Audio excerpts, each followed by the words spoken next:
I think for me, it's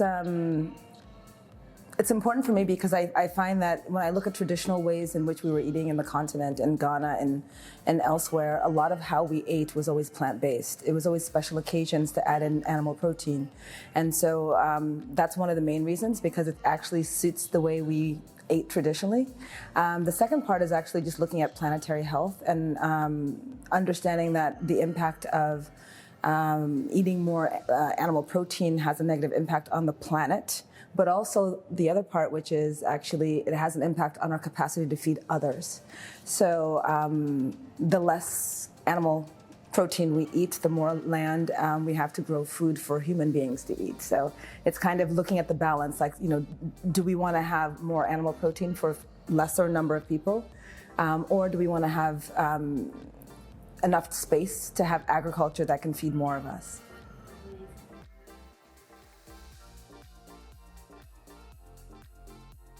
I would say the last 6 years being back in Ghana, it's been a rediscovery.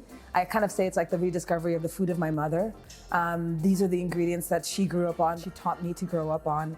And then at the same time, it's also interesting for me to have young women in my kitchen who have never heard of some of these dishes or have never seen these ingredients, but they've lived in Ghana their whole life, and getting a chance for me to introduce them to them.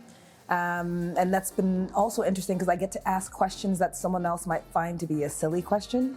So there might be, there's a dish or an ingredient that other people may never have heard of, but they feel like, oh, it's a Ghanaian ingredient, so I shouldn't ask. I'm kind of like, there's no stupid question, I don't know. So what is it and how do you make it? I would say that the biggest threat to human food security is lack of diversity. If we decide that, as we are right now, that there's like 4 crops that we're eating and we want to eat a lot of animal protein, automatically it means that we're going to have monocrop. We're going to have soy, corn, wheat, and rice. And soy, those 4 things, and the soy is not just for us to consume, but it's also for animal feed. When you decide that that's what you're going to do, you're asking the soil to do one thing or like 4 things, and that's really exhausting the soil, and you're forcing it to do something that's not natural.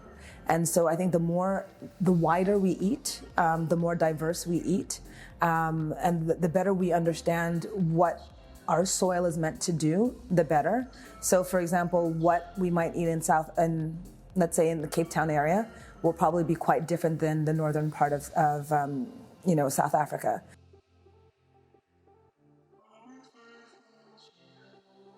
I like to keep it whole, similar to how you would use something like a quinoa, for example. Like I will boil it and use it as a whole grain, mix it in with salads for texture. I sometimes will pop it like popcorn, but I guess the easiest way is probably use it as a salad, cook it, and then add grilled vegetables to it. A wonderful vinaigrette, and then maybe even some spices to it, and then that is just like an easy entry point. Another easy way to use it, if you're just sort of starting your journey with millet, is just almost as a side dish. I would just say give it a little toast to get for a little bit of nuttiness before you add the water to it. So yeah.